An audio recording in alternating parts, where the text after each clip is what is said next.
코로나 시대를 좀 브레이크스루 해보자라는 것을 외치면서 좀 돌파할 수 있는 방법이 무엇일까에 대한 계속 나누고 있습니다. 먼저는 웨이메이커 시리즈로 하나님이 어떤 분이신지를 나타내었고요. 그리고 워시퍼로 그 하나님이 누구신지를 알았기 때문에 하나님을 예배한다는 것이 무엇인지를 나누었습니다. 그리고 이제 6월 둘째 주부터 부활절이 지나고 부활 일상을 살다를 그 부활절이 지나고 6월 둘째 주부터 우리는 지금 위너 시리즈라는 이름으로 다윗의 인생을 살펴보고 있습니다. 드디어 목동이었던 그 다윗이 어떻게 되었습니까? 왕이 되는 자리까지 오게 된 겁니다. 하나님이 누구신지를 알았고 또 그분을 어떻게 예배하는지를 배웠고 이제는 나와 같은 인생을 살아가는 이 다윗의 인생 이야기가 영웅의 이야기가 아니라 별반 나와 다르지 않는 다윗인데 그가 승리자로 살아가는 삶을 보면서 우리의 일상에서도 어떻게 하면 승리자로 살아갈 수 있을지를 계속 나누고 있는 것이죠. 말씀을 들으면서 또 때마다 온라인으로 오프라인으로 예배하셨을 텐데 여러분 승리하는 삶을 지금 경험하고 계십니까?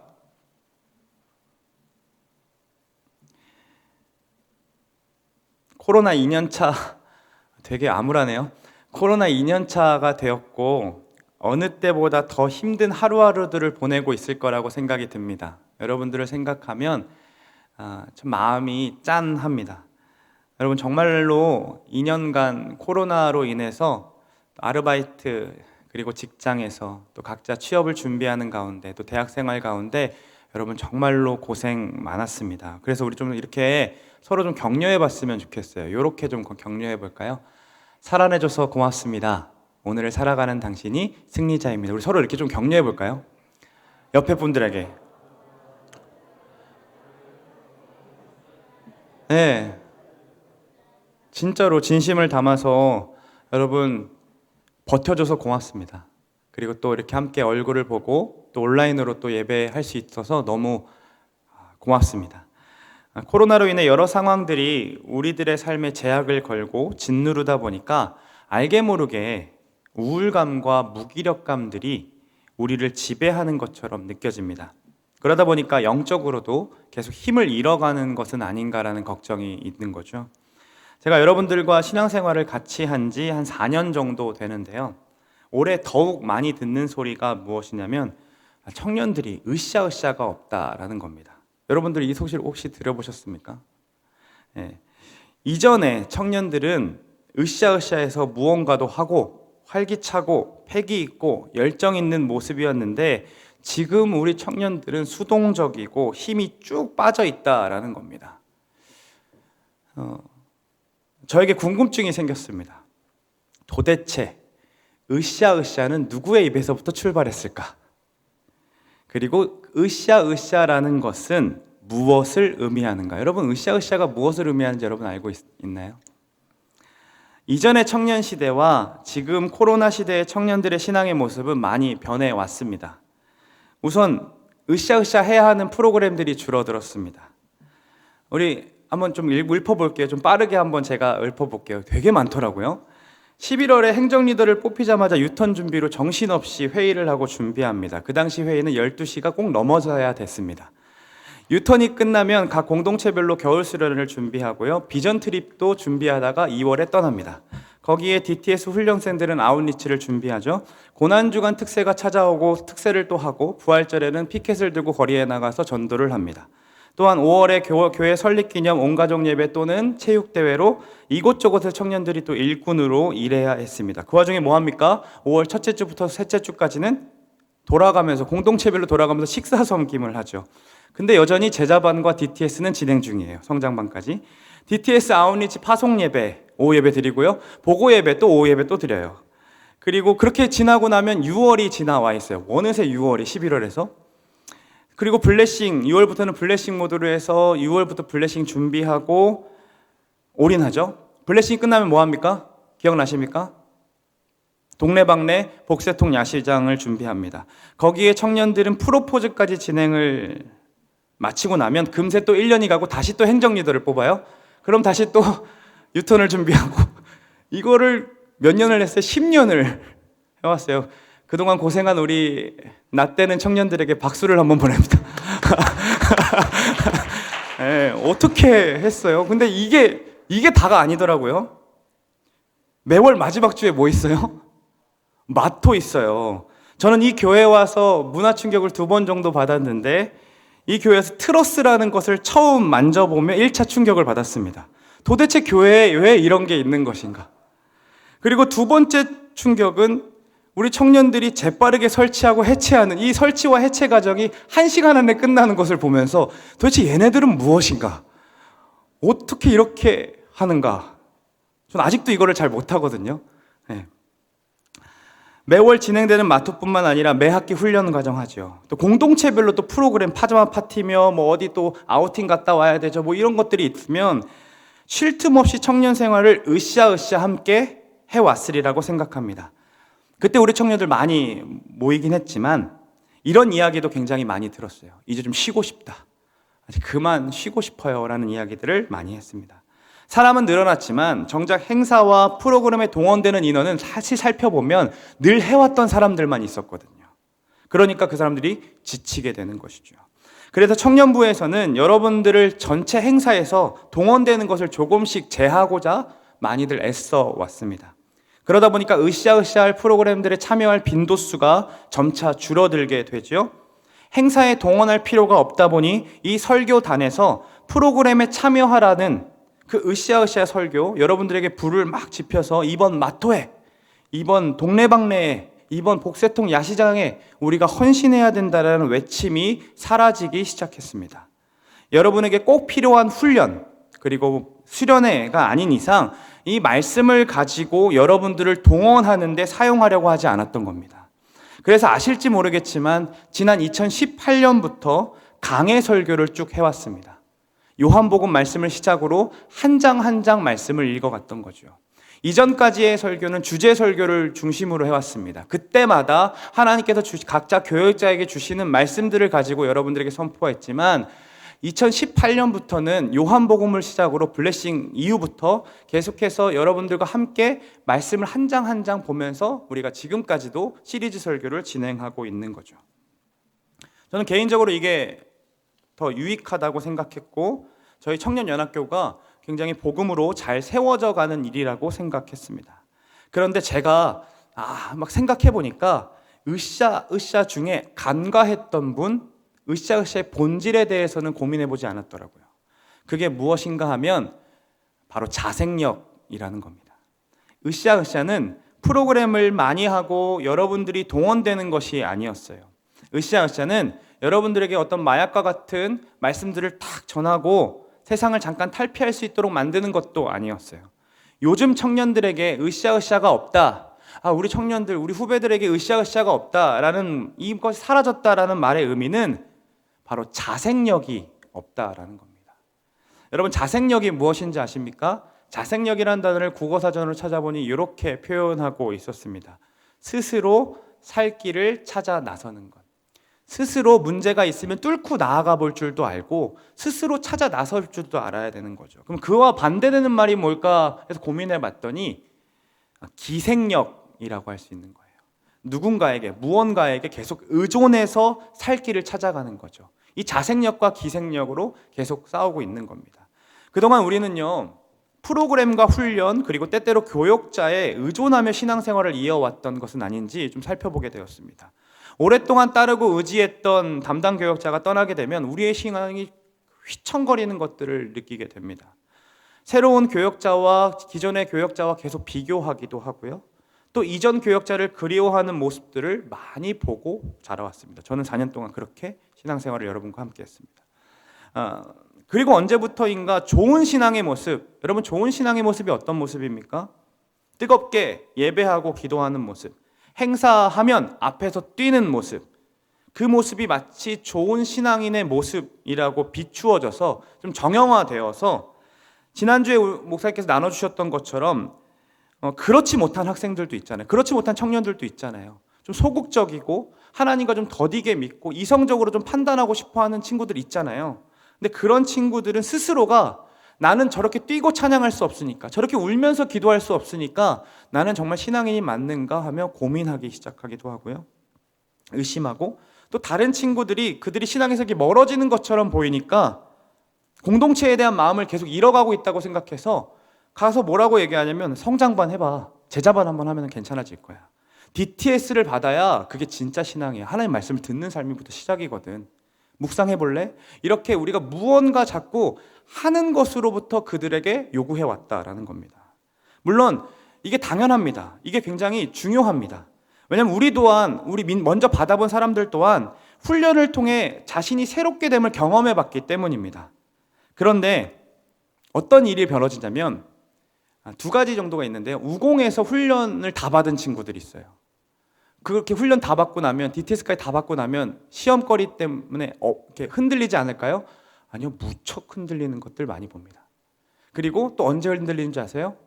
청년부가 끝나고 결혼이 딱 시작해서 이제는 청년 교역자들이 자신에게 달라붙지 않을 때 스스로 신앙생활을 해야 되는데 아무도 예배를 드리건 안 드리건 나를 봐주지 않을 때 휘청휘청 흔들리는 청년들을 봅니다. 왜 그렇습니까? 그동안 열심히 신앙생활 해왔고 열심히 리더 훈련해왔고 열심히 무언가를 해왔는데 자생력이라는 것에 대해서 고민해보지 않았기 때문에 그것들이 사라지자마자 내가 왜 뭐 하고 있지라고 계속 흔들리게 된다라는 겁니다. 그러니까 어디로 가요? 결혼한 사람들이 교사로 가는 거예요. 교사 공동체 안에서 그 공동체십을 계속 세워줘야 되거든요. 그리고 훈련이 다 끝나면 뭐 해요? 어게인 DTS 하는 거예요. 계속 또 다른 옥상 위에 옥상, 옥상 위에 옥상, 약간 그런 느낌인 거죠. 그 목사님 설교가 좋았는데 그래서 그 목사님 따라서 그 부서로 들어가죠. 부서 아이들을 섬기며 공동체 안에서 안정감을 누리려 하는 거죠. 또 DTS 간사들을 하면서 자신의 신앙을 확인하고자 계속해서 훈련이라는 것에 의존하면서 내 신앙을 자꾸 해석하고자 하는 것은 아니었는지 우리 좀 돌아볼 필요가 있다라는 겁니다. 제가 지금 이렇게 얘기하는 건 이 모습이 잘못되었다라고 얘기하는 게 아닙니다. 훈련은 안 좋은 거다. 혹은 이제는 DTS 받아도 안 받아도 되겠네. 이런 얘기를 하고자 지금 얘기하는 것이 아니라 정말 훈련이 주는 유익이 무엇인지를 우리가 정확하게 인지하지 못하고 자생력이 있어야 되는데 그 자생력이 없이 자꾸 무언가 프로그램만 강조해 왔다라는 거죠.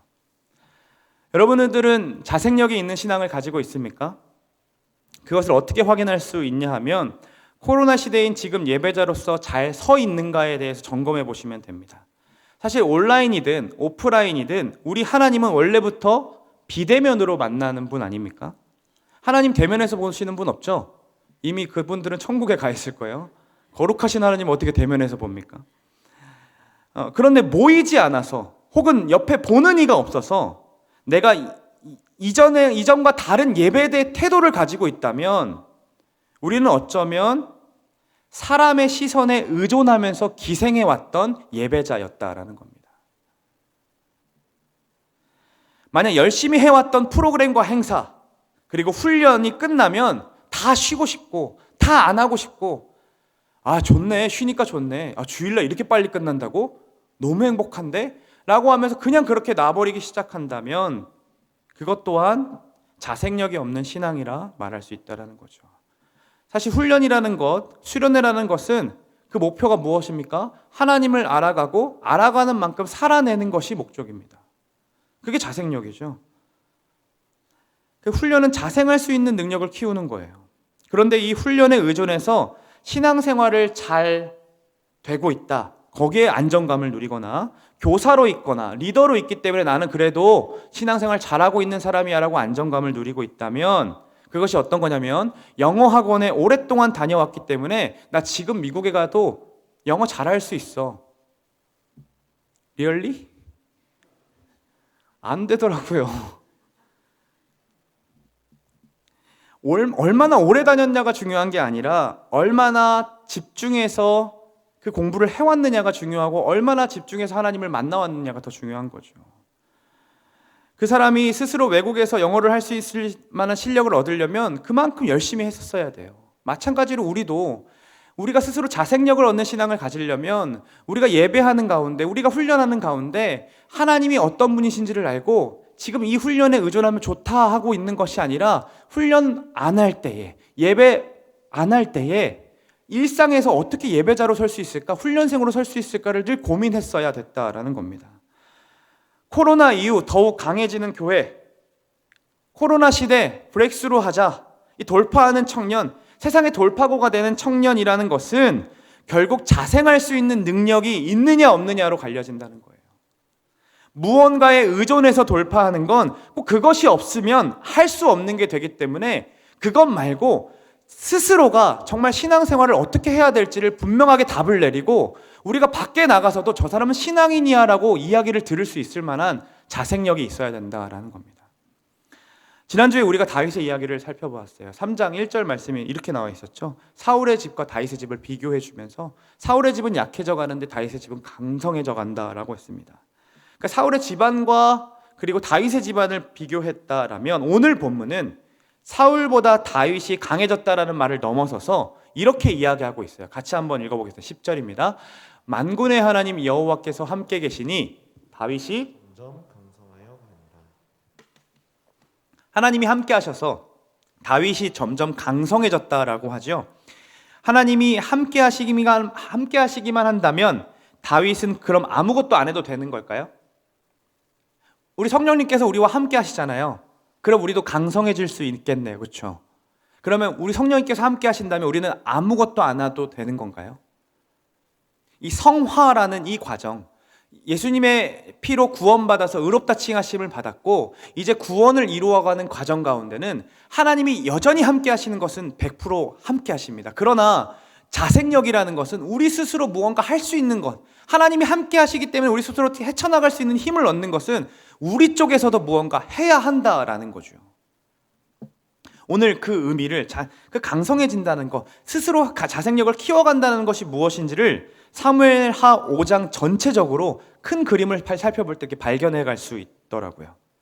다윗은요 7년간 헤브론에서 다윗과 함께 광야 생활을 했던 그 600명들이 있었죠. 그들의 왕으로 지냈습니다. 사울이 죽은 뒤에 바로 이스라엘 왕이 된 것이 아니죠. 사울의 아들이었던 이스보셋을 따라 다윗을 여전히 부정하고 자신들의 권력을 유지하고 싶어 했던 자들이 남아 있었어요. 다윗은 충분히 힘이 있었습니다. 그들을 누를 수도 있었고요. 그들을 제압할 수도 있었습니다. 쳐부셔서 힘으로 나라를 세울 수 있었지만 어떻게 합니까? 다윗이 기다립니다. 이전에 사울은 하나님이 기름 부으신 자니까 살려둘만 하지만 이제는 사울이 사라진 거잖아요. 죽은 거잖아요. 그러면 명백한 명분도 있음에도 불구하고 그는 힘으로 그 나라를 세우려고 하지 않습니다. 왜 그렇습니까? 하나님의 나라가 힘과 권력으로 세워지지 않는다는 것 알고 있다라는 거죠. 그래서 이 한 사람이 하나님의 통치를 인정하고 기다렸고 그리고 기회가 딱 주어졌을 때에 그들을 처단하고 안 따랐어? 너희들 다 처단할 거야. 이렇게 하지 않고 그들을 품어줍니다. 그래요? 함께 합시다 라고 품어줍니다. 그렇게 함께 품어줌을 통해서 어떻게 됩니까? 이스라엘 12지파가 이제 하나가 되는 지파가 되는 겁니다. 하나가 되는 놀라움을 경험하게 되는 거죠. 근데 다윗에게 수도가 필요했습니다. 그들이 헤브론에 있었지만 이 헤브론은 굉장히 다윗에게는 의미 있는 지역이긴 하지만 이 남쪽에 치우친 도시이기 때문에 이 북쪽에 살고 있는 지파들을 품기에는 조금 지리적인 위치가 좀 아니었어요. 그래서 다윗이 조금 더 올라가서 유다 지파 근간에 있던가 저 위에 있던가 아니면 기브아에 있던가 사울이 통치했던 자리에 있었다면 오히려 그대로 통치할 수도 있었지만 그것도 다윗에게는 적당한 것이 아니라고 생각했습니다. 다윗이 지금 이 북이스라엘과 남유다의 이 지역의 지파들을 품으려면 그 12지파 안에서 속하지 않는 어떤 도시가 있었어야 하고 그리고 북쪽과 남쪽을 잇는 중간지대에 있었어야 하는 그 도시가 필요했습니다. 근데 그 도시가 딱 하나 남아 있었어요. 그 도시가 어떤 도시였냐면 바로 여부스 민족이 살고 있는 예루살렘이란 도시였습니다. 성경을 보면요 이렇게 나와 있어요. 여호수아 말씀을 보면 예루살렘 주민 여부스 족속이라고 설명합니다. 지금 가나안 땅에 들어간 거잖아요. 그런데 유다 자손이 쫓아내지 못했어요. 유다 땅 안에 있었거든요. 유다 땅과 그리고 베냐민 땅의 경계선에 여부스 민족 그 예루살렘이 있었기 때문에 거기에 유다 땅이 차지하려 갔더니 쫓아내지 못했어요. 그리고 몇십 년 지나가서 또 사사기에서 베냐민 족속이 또 가봤는데 또 못 쫓아냈어요. 그만큼 어디 누구도 그 지역을 차지할 수가 없었던 겁니다. 왜냐하면 실제로 이 예루살렘 지역이 동쪽과 남쪽으로는 급경사가 이렇게 져서 깊은 골짜기를 가지고 있는 도시였어요. 그래서 어느 누구도 쳐들어올 수가 없었고 천혜의 수비 시설을 가진 남한산성과 같은 곳이었습니다. 심지어 다른 방향을 따라 비탈진 이렇게 평원을 이렇게 오르려고 해도 두 개의 거대한 흉측한 형상들이 자리 잡고 있었대요. 그래서 그 흉상들을 보고 겁에 질려 돌아갔었는데 그 흉상이 바로 오늘 본문에 나와 있는 쩔뚝거리는 자 그리고 장님이라고 표현되어 있는 자입니다. 이게 왜 그러냐면 이 쩔뚝거리는 사람은 누굴 얘기하는 거냐면 야곱의 형상을 의미합니다. 그러니까 야곱을 굉장히 흉측하게 해서 괴상하게 만들어 놓은 거고요. 노년의 시력을 잃어버린 이삭과 같은 형상이었다라고 얘기하는 거죠. 즉 여부스 민족들이 오래전 가나안 땅에 살았던 그 이스라엘의 유명 조상들을 경망스럽게 악의 표상으로 만들어놔서 되게 무섭게 해놨다라는 겁니다. 근데 그 형상이 사실 무섭게 하려는 도구뿐만이 아니라 곧 이렇게 수도관과 연결되어 있어서 이 기온 땅에서 이렇게 물을 끌어올릴 때마다 그 형상이 이렇게 움직이게 되는 거예요. 그러니까 이 안개가 막 차 있는데 막 그렇게 무서운 형상들이 움직이니 쳐들어오려다가 그들이 기겁하고 도망가게 됐다라는 거죠. 그런데 다윗이 그곳을 수도로 삼고자 합니다. 한 번도 침공하지 않았던, 한 번도 거기에 가고 싶어 하지 않았던, 거기만 가면 으스스해, 가고 싶지 않아 라고 했던 그 땅에 다윗이 수도로 삼겠다라는 거죠. 다윗이 어떤 사람입니까? 자신보다 몇 배나 더 큰 골리앗 앞에서도 쫄지 않았던 사람이었습니다. 기름 부음을 받은 뒤 고난과 도망의 연속이었던 삶이었고, 사울의 그 창을 매번 피해야 되는 삶, 도에게 그 장난질을 또 당할 수밖에 없었던 삶, 그런 여러 가지 경험들을 통해서 그는 단련이 좀 되어 왔었어요. 그래서 그 인생의 흔적들이, 그 흉상들, 사람들이 두려워하는 흉상들이 두려워하지 않게 되었고, 탐대하게 나아갔더니 진실이 무엇인지 더 구체적으로 보게 된 겁니다. 뭐였습니까? 괴물이라고 생각했는데, 그리고 예루살렘을 지키는 우상이라고 생각했는데 그저 물레방아 역할을 하는 파이프와 도르래였다라고 합니다. 그래서 오늘 본문에서 다윗은 외치는 거예요. 8절 보세요. 다윗이 이르기를 누구든지 여부스 사람을 치거나 어디서부터 하래요? 물 깃는 데로부터 올라오래. 수도관이 연결되어 있기 때문에 그렇습니다. 다윗의 마음에 미워하는 다리 저는 사람과 맹인을 치라 하였으므로 라고 얘기하는 거죠. 이 말은 다윗이 장애를 가진 자들을 미워하고 죽였다라는 말이 아니라 수도관을 먼저 쳐서 도르래 역할을 하고 있는 이 흉상부터 치라는 말이었습니다. 단지 그거 하나 없앴는데요, 여부스 민족들이요 쉽게 무너져 버립니다. 다윗이 무기 한 번 휘두르지 않고 예루살렘을 얻어냈습니다. 사실 싸워보니까 여부스 민족이요 한 번도 제대로 싸워본 적이 없던 사람들인 거죠.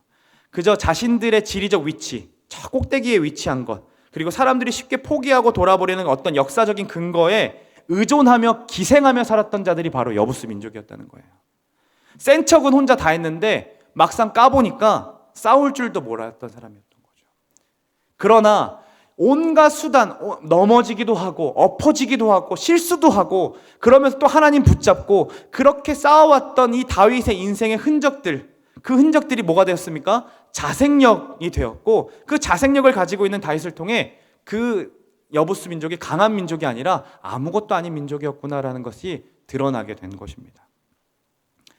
근데 이 여부스 민족의 모습이요 우리의 모습과 좀 닮아 있는 거예요. 수많은 프로그램과 훈련에 의지해 왔기에 다 이만큼 리더도 해왔고 또 훈련도 이만큼 받아왔다는 이야기를 많이 하면서 내 신앙의 정도가 이 정도라고 기억하고 해석해 왔는데, 사실 이 코로나가 찾아오고 여러 가지 행사들이 사라지고 또 아무도 보지 않는 데서 예배해야 되는 이 상황 가운데 까보니까 내 신앙에 아무것도 안 남아있는 것처럼 느껴지는 거죠. 여부스 민족처럼 싸워본 적이 없기 때문에 드러나는 겁니다. 싸울 능력이 없었던 겁니다. 여러분, 다윗의 자생력이 어디서 왔습니까? 다윗의 자생력의 비결은 매일매일 자신의 삶에서 주어지는 하루의 싸움에서 넘어지기도 하고 승리해보기도 하는 그 경험에서부터 나왔습니다. 우리가 성경을 통해서 보았듯이 다윗이 매번 그 싸움에서 승리했던 것 아니었습니다. 실패했고요, 무너졌어요. 그러나 다시 일어섰고 다시 싸웠습니다. 하루하루 너무 힘들고 어려운 상황의 연속이었지만 그는 포기하지 않았고 맡겨진 하루를 그저 성실하게 싸우며 감당해 왔던 거예요. 그랬더니 자신도 모르게 잘하고 있었던 거죠. 어떤 것도 두려워하지 않을 만큼 성숙해 갔던 것입니다. 드디어 예루살렘을 차지하고 다윗이 산성에 살면서 그 성의 이름을 다윗성이라고 이름을 짓습니다. 그때 이방인이었던 두로왕 히람이 좋은 목재들을 보내고 일꾼들을 보내요. 그리고 자신들이 자원해서 다윗 성을 지어주겠다라고 합니다. 우리가 건축 설계 다 하고요, 인테리어까지 다 해줄게요. 이렇게 얘기하는 거예요. 이스라엘이 통일되어서 이제 강대국이 되어가는 것을 보면서 두로 왕이 지금 뭐 하는 겁니까? 라인을 타는 거죠. 줄 타는 거죠. 집에서도 인정받지 못했던 막내 아들이 누구였습니까? 다윗이었잖아요. 기름 부음을 받았는데 머리 둘 곳이 없어서 매번 동굴 그 광야에서 잠을 청했던 사람이 누구였습니까? 다윗이었어요. 그런데 날마다 어떤 생각이 들었을까요? 그때의 다윗은 도대체 하나님 날 부르신 것이 맞을까? 내가 지금 이 일을 해야 되는 게 맞을까? 이렇게 살게 하실 거면 차라리 기름 붓지를 말지. 우리 이런 얘기 많이 하지. 이렇게 살 줄 알아서 나한테 그 전공 시키질 말지. 왜 이 학교를 보내셔가지고. 이런 마음이 자꾸 들지 않았을까요? 그런데 이스라엘 지파들이 자신을 찾아와서 왕이 되어달라고 얘기하고 예루살렘도 피 한 방울 안 묻히고 이렇게 수도로 삼고 이제는 이방 나라의 왕까지 자신에게 궁을 지어주겠다라고 얘기하는 거예요. 이제 머리 붙일 곳이 있게 되는 거죠. 다윗이 어떤 생각을 했을까요? 우리 같으면 야, 드디어 이 성남 땅에 내 집을 장만했구나. 그런 마음이 들지 않겠어요? 엄청 좋은 집인 거잖아요. 이제 더 이상 헤매지 않아도 되겠다. 이제 더 이상 전세 살지 않아도 되겠구나. 이제 집값 오를 것만 기대하면 되겠구나. 이런 생각도 했을 법한데 12절을 보니까요. 다윗이 여호와께서 자기를 세우사 높이신 것을 알았더라라고 얘기합니다. 여호와께서 자기를 세우셨다라고 이야기하는 거예요. 그리고 자신의 높아짐이 하나님으로부터 왔다라는 것을 이야기하는 거죠. 이게 무엇입니까? 은혜가 무엇인지를 아는 거예요. 인생의 최고의 순간이잖아요. 그렇죠? 근데 지금 그 순간에 왕으로 등극하고 내 왕궁이 생기는 이 순간에 내가 버텨온 세월이 얼만데 그 광야의 세월 생각하면 이 정도 왕궁은 당연하지라고 생각했던 것이 아니라 하나님께서 나를 세우셨습니다 라고 인정하면서 그때서야 하나님이 자신을 왕으로 세우시고 이스라엘을 번영케 하심을 알았다라고 얘기합니다. 하나님이 이스라엘 위하여 그래서 나를 부르셨구나. 그래 내가 여기 있는 거구나. 자신의 부르심이 자신의 잘됨과 자신의 어떤 잘남이 아니라 하나님의 부르심이었다라는 것을 이제 알게 되었다라는 거죠. 자, 우리는 이 모습을 통해 다윗이 점점 강성해져 간다는 것이 어떤 모습인지를 알 수 있습니다. 여러분, 강성해진다라는 것이 무엇입니까? 남들이 두려워하는 것들을 두려워하지 않고 도리어 담대하게 세상이 기피하는 그곳으로 나아가는 싸움을 하는 것. 그게 바로 강해지는 모습입니다. 그러니까 스스로 개척해 나가는 힘, 그 자생력이 근데 어디로부터 왔다라고 했습니까? 매일매일 겪는 그 하루의 싸움들을 잘 감당해 왔기 때문이라고 했죠. 무엇이 여러분 강성해지는 것이라고 했습니까? 믿지 않는 그 두로왕 히로가 인정할 만큼 높은 자리에 올라가는 것이 강성해지는 것이 아니라 그 위치에서도 모든 것이 내가 여기에 있는 것이 다 하나님의 은혜입니다라고 고백하는 것이 진짜 강해져가는 모습이었다라는 거예요. 은혜를 아는 삶이 강한 삶이었고요. 매일매일 하루를 힘겹지만 실패하지만 그 하나님 앞에 서는 싸움을 하는 것이 강한 삶의 모습이었습니다. 마지막으로 자생력을 가진 신앙이 어떤 모습인지 5장 뒷부분에 길게 나와 있는데요. 온 이스라엘이 다윗을 왕으로 삼았고 이 두로 왕까지 찾아와 성을 짓는 것을 누가 보았을까요? 이웃나라인 블레셋이 보았던 거예요. 블레셋이 어떤 나라였습니까? 다윗이 잠깐 머물렀던 나라였잖아요. 그리고 그렇게 머물렀을 때 다윗은 이스라엘과 적대 관계라고 생각했는데 지금 이스라엘의 왕이 되어버린 거죠. 그래서 이게 확인되니까 다윗이 리더십이 견고해지기 전에 얼른 쳐야겠다고 생각한 거예요. 그래서 전투하러 올라갑니다. 그래서 지금 다 모여가지고 블레셋 사람들이 다 이제 이스라엘을 공격하려고 왔을 때 다윗이 어떻게 합니까? 이렇게 반응합니다. 같이 19절 말씀을 함께 읽어보겠습니다. 다윗이 여호와께 여쭈어 이르되 내가 블레셋 사람에게로 올라가리이까 여호와께서 그들을 내 손에 넘기시겠나이까 하니 여호와께서 다윗에게 말씀하시되 올라가라 내가 반드시 블레셋 사람을 내 손에 넘기리라 하신지라. 여러분 무엇을 합니까? 다윗이 기도합니다. 블레셋이 쳐들어오면 맞서 싸우러 나가는 게 먼저 아닙니까? 그렇죠? 당연하잖아요. 그런데 그 당연한 것을 하나님께 묻는 겁니다. 우리는 보통 뻔한 것은 기도하지 않습니다. 내 스스로 결정해보고 안 된다라고 느껴질 때, 이건 내 힘으로 될 수 있는 게 아니구나라고 느껴질 때 기도하기를 시작합니다. 그런데 다윗을 보세요. 그의 신앙의 강함이 여기에서 드러나는데 뻔한 것인데도 기도하는 거예요. 왜요? 하나님의 말씀을 듣고 싶기 때문인 거죠. 그 말씀에 제대로 순종하고 싶은 거예요. 하나님의 말씀을 듣고 싸우러 나간 다윗이 어떻게 되었습니까? 승리합니다. 21절을 보면 이 블레셋 사람들이 자신들의 우상을 버리고 막 도망쳐요. 사무엘상 4장에 어떤 이야기가 펼쳐지냐면 블레셋 사람들이 언약궤를 뺏어오는 장면이 나타나는데, 그 우상들 앞에 언약궤를 두는 장면이 나타나는데, 지금 이 한 사람이 하나님 앞에 제대로 서고 기도함으로 구하며 나아갔을 때 어떻게 되었습니까? 그들이 이제는 우상을 버리고 도망치는 모습이 보여지는 거죠. 다윗의 순종과 이 자생력 있는 신앙의 모습을 통해 하나님께서 일하시고 결국 그들은 우상을 내던지고 도망치는 일이 일어났고, 블레셋 민족 계속 잡을 수 없어서 계속 이스라엘이 귀찮게 했는데 이 다윗 시대부터 딱 끊어지게 됩니다. 이때 블레셋 민족이 끊어지게 됩니다.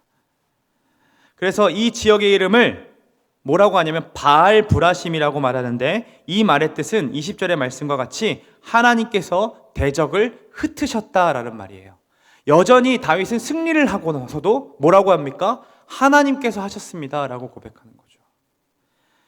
이게 바로 다윗의 신앙이었습니다. 이것은 결과가 좋아서 하나님이 하셨다고 인정한 게 아니죠. 기도를 해보고 기도한 대로 응답을 얻어보니까 이건 하나님이 하신 거네요 라고 얘기하는 거예요. 우리는 너무 당연해서 기도하지 않는다 했죠. 장학금 신청하세요. 우리 막 장학금 신청하잖아요. 그런데 기도하지 않아요. 신청하면 당연하게 오는 것이라고 생각해요. 그러니까 장학금이 주어져도 감사히 여기지 못하는 거예요. 장학금뿐인가요? 우리의 일상에 누리는 아주 당연한 것들이 너무나도 많아요. 식사하기 전에 왜 기도합니까? 이 음식이 주어지는 게 당연한 게 아님을 하나님 앞에 인정해드리며 하나님께 감사를 표하는 거죠. 우리 아침에 눈을 뜨고 저녁에 눈을 감기 전에 왜 기도하라고 합니까?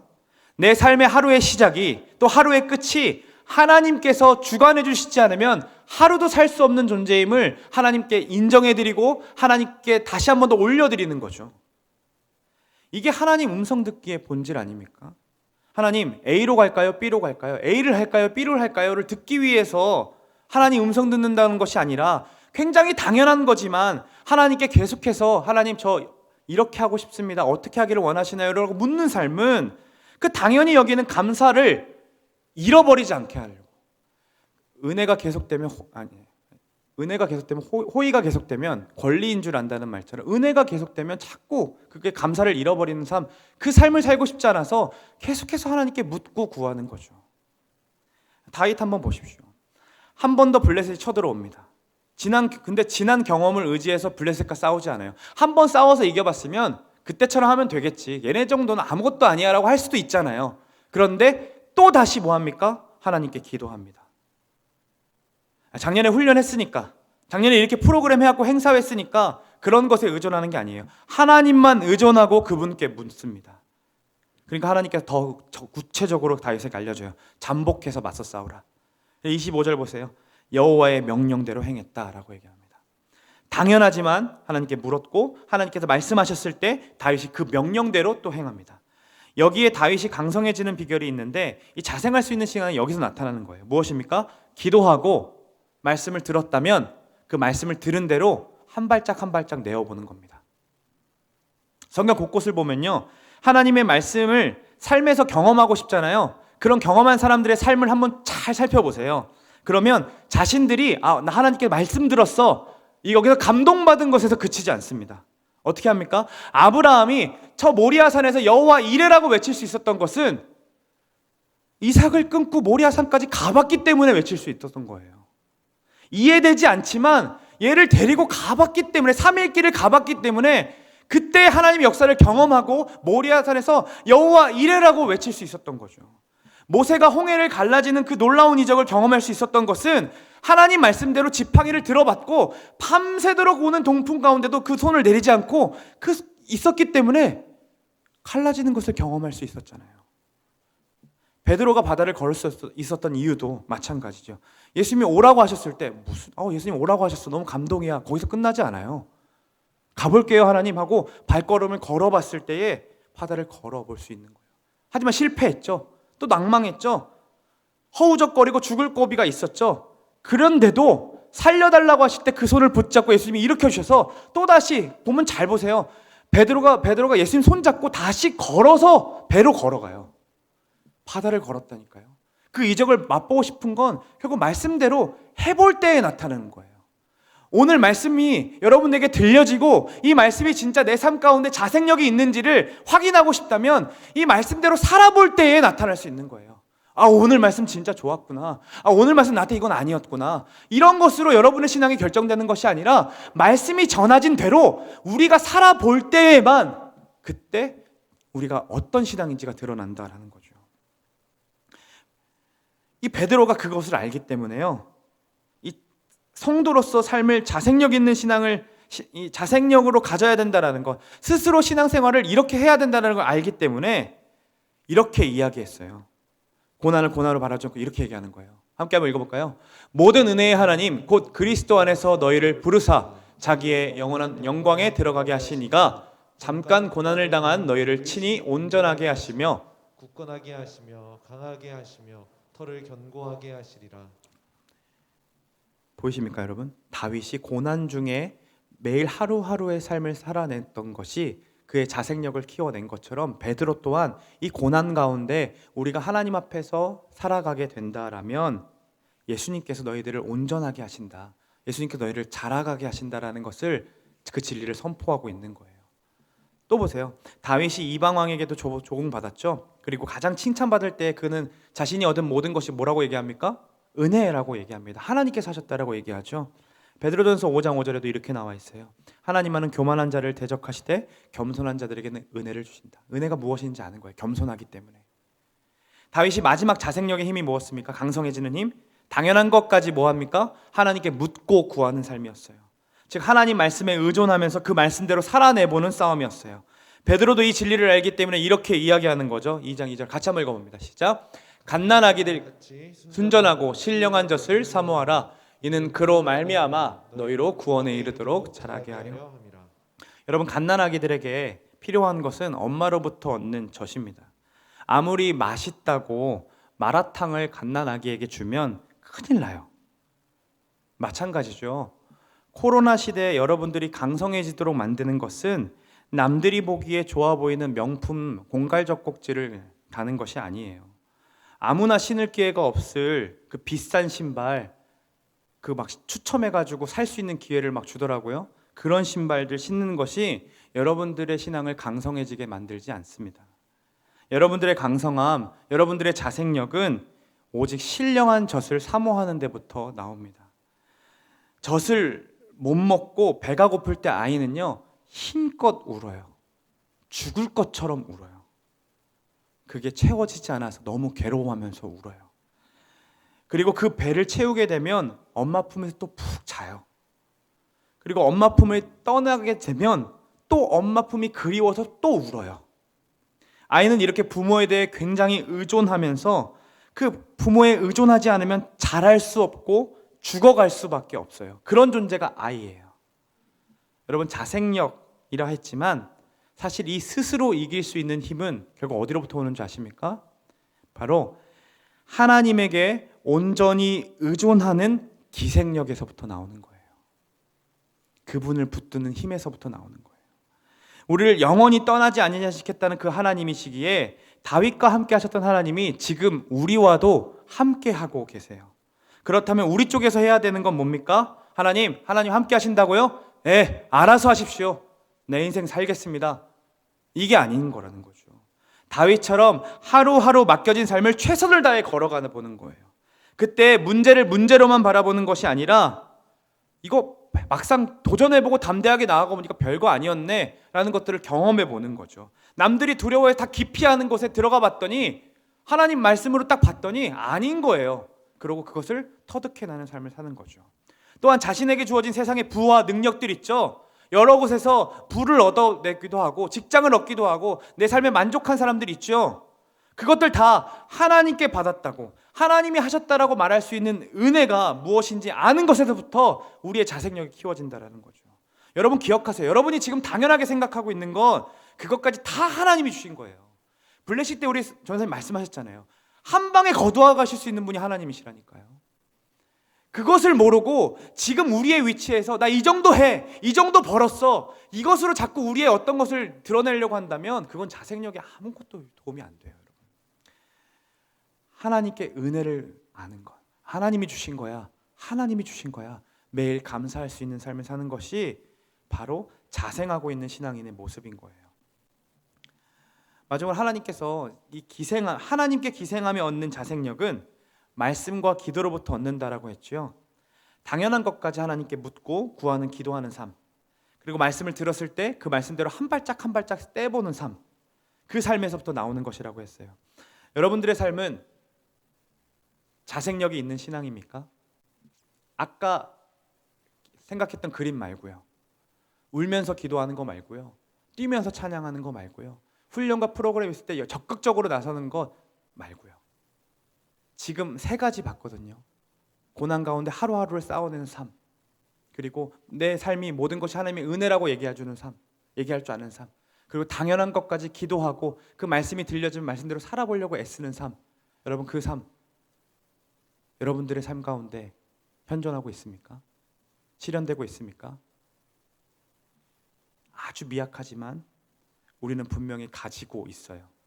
예배하고 있는 지금 이 모습도 당연한 것 같지만 하나님께 은혜를 구하며 간구했고 그분으로부터 오는 말씀을 지금 기대하고 있잖아요. 그렇게 기도하며 말씀을 드러내는 삶을 통해 우리는 조금씩 자라감을 경험하게 될 거예요. 그러니 여러분, 이 자리를 절대로 다른 것으로 대처하지 마십시오. 온라인으로 들은 형제들에게도 한 번 더 강조합니다. 이 여러분의 자리를 다른 데에서 찾으려고 하지 마십시오.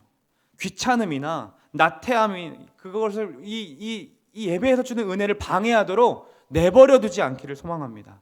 여러분이 계속해서 자생력을 유지하려면 예배의 자리를 지켜야 할 수밖에 없습니다. 여러분, 이전에 우리 청년들의 사역들을 생각해 보면 사실 프로그램 때문에 자생력이 생긴 게 아니에요. 행사 때문에 자생력이 생긴 게 아니었어요. 예배였어요. 예배를 통해 자생력을 키워나갔어요. 그렇게 예배했기 때문에 누리다 보니까 어떻게 반응해요? 거리로 나아가겠다는 생각을 하고 피켓을 들고 전도한 거예요. 노숙자 어르신들을 섬기는 데까지 갔잖아요. 사진 한번 보여주세요. 우리 그렇게 전도했어요. 여러분들이 그런 청년들이라고요. 스스로 모여서 야, 우리 예배를 위해서 좀 기도했으면 좋겠다. 그래서 토요일날 5시, 토요일날 7시에 날마다 모여가지고 여러분들 기도했잖아요. 그 예배를 통해 자생력이 키워져서 나타난 모양들인 거예요. 그뿐인가요? 동기들끼리 모여서 뭐 했어요, 여러분들? 묵상 나눔했잖아요. 함께 문제를 놓고 또 기도했잖아요. 또 수요 예배, 금요 기도회 우리 그렇게 예배의 자리를 사모하면서 부르짖었잖아요. 우리의 자생력을 키워낸 것은 절대로 훈련이나 프로그램들이 아니었다고요. 행사나 교역자도 아니었다고요. 그분들을 통해 전달해 주신 하나님의 말씀이 우리의 자생력을 키워낸 것이고, 훈련 속에서 하나님을 알아가고 하나님의 알아가는 만큼 기뻐서 그 말씀대로 살아가 보려고 했던 그 삶이 우리의 신앙의 자생력을 키워냈던 거예요. 사랑하는 여러분, 우리에게 사라져간다는 그 으쌰으쌰, 즉 자생력의 회복은 다른 것에 있지 않아요. 하나님께 기생하는 힘, 하나님을 예배하는 힘에서부터 나타나는 겁니다. 비록 우리가 코로나로 거리두기로 제약이 있지만 이 예배의 자리를 여러분 포기하지 않기를 소망합니다. 같이 말씀을 나누려고 모였던 그 묵상 모임들, 예배를 위해 기도하려고 준비했던 다니엘 기도회들, 전도하고자 마음을 모아서 소외된 이웃으로 나아갔던 것들, 우리가 할 수 있다면 온라인이든 또 2명씩 거리두기든 해보면 안 될까요? 언제까지? 이제는 코로나니까 2년이나 지났다고요. 리더 모임을 하기 위해 여러분 수요 예배 드려왔던 거 아니잖아요. 리더 모임 모여야 하니까 그 시간에 붕 뜨니까 여러분 수요 예배 나왔던 거 아니잖아요. 예배가 좋아서 그때 수요 예배 때 와서 예배 드리고, 그리고 그 예배 드린 은혜를 받고 다시 리더 모임 한 거잖아요. 금요기도에 왜 기도했어요? 형들이 통닭 사주니까 오늘은 또 어떤 형이 나를 붙잡고 통닭을 사줄까? 그것 때문에 금요기도에 온 거 아니었잖아요. 내 삶에 당연한 문제들이 있지만 하나님께 기도하고 싶어서, 또 함께 기도하는 공동체가 있기 때문에 그렇게 예배의 자리를 지켜가며 기도했던 거잖아요. 우리의 신앙은 그렇게 세워졌어요. 10년간, 몇 년간 청년이 부흥을 이루어내고 여러분들의 삶, 여러분의 선배들이 그렇게 하나님을 닮은 자들로, 예수님 닮은 자로 세워져 가고 부흥해 간 것들은 어떤 프로그램의 형사 때문이 아니라 예배하는 삶을 통해서 회복된 거예요. 여러분, 코로나 시대 때 지금 예배가 못하게 되었습니까? 아니죠. 하나님이 예배 하나만은 지켜주셨어요. 너무 감사해요. 예배할 수 있도록 지켜주셨어요.